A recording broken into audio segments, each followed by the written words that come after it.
আল্লাহ মসজিদে আকসাকে তুমি তো মুক্ত করেই দিবা, আমার মতো একটা কুত্তাকে ওই কাফেলে তুমি শরীক করে দিও আল্লাহ। আল্লাহ তুমি রহম করো। আজকে মুসলিম উম্মাহ তার উম্মতের কথা বলে এমন অবস্থায়, তার বাড়িতে গাড়ি আছে, তার ব্যাংকে কয়েক কোটি টাকা জমা আছে, তার ওয়াইফের কয়েক ভরি স্বর্ণ আছে যেটা সে জাকাত সে আদায় করে না, কবে লাস্টে সে স্বর্ণ হিসাব করছিল সে ভুলে গেছে। সে চিন্তা করে সে তার নাতিকে কিভাবে বিয়ে দিয়ে এই দুনিয়া থেকে চলে যাবে। সে চিন্তা করে যে তার মৃত্যুর পর তার 3 পুরুষ কিভাবে বসে বসে খাবে। সে চিন্তা করে তার যদি এই কেরিয়ার না থাকে, যদি এই চাকরি সে ছেড়ে দেয় তাহলে তার রিজিক কোত্থেকে আসবে। এই অবস্থায় আমি যদি আপনাদের সামনে কথা বলি, এই দোষে তো আমিও অপরাধী।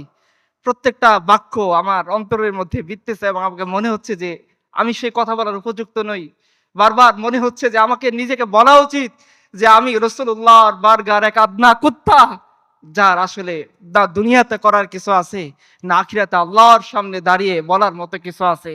যে আজকে আমাদের জীবনটা এমন ভাবে কাটতেছে যে মনে হয় মরবো না কোনোদিন।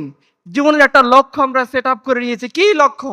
আরেকটু বড় হব, আরেকটু ভালো থাকবো, আরেকটু ভালো খাবো, ঢাকায় একটা ফ্ল্যাট কিনবো, চাকরিটা আমার প্রমোশন হতে হতে আমি একদিন সচিব হয়ে রিটায়ার্ড করব, আমি আরেকটু ভালো জায়গায় আমার একটা বাড়ি করব, আমার 3 পুরুষ বসে খাবে, আমার জীবন যৌবন সব কিছু মজ মাস্তিতে কাটবে। আমরা কি কখনো যখন রেস্টুরেন্টে বসে আমরা চিকেন ফ্রাই খাই, যখন রেস্টুরেন্টে বসে কাচ্চি কাচ্চির পেয়ালার মধ্যে আমরা জীবনের সুখ খুঁজে পাই, আমরা কি কখনো চিন্তা করি সেই মজলুমদের কথা, সেই নিরীহ নিরপরাধ গাজ্জাবাসীর কথা, যে তার সন্তানকে সান্ত্বনা দিচ্ছে একটু ঘাসের স্যুপ দিয়ে? আমরা কখনো কি সেই দৃশ্যটা কল্পনায় আসে?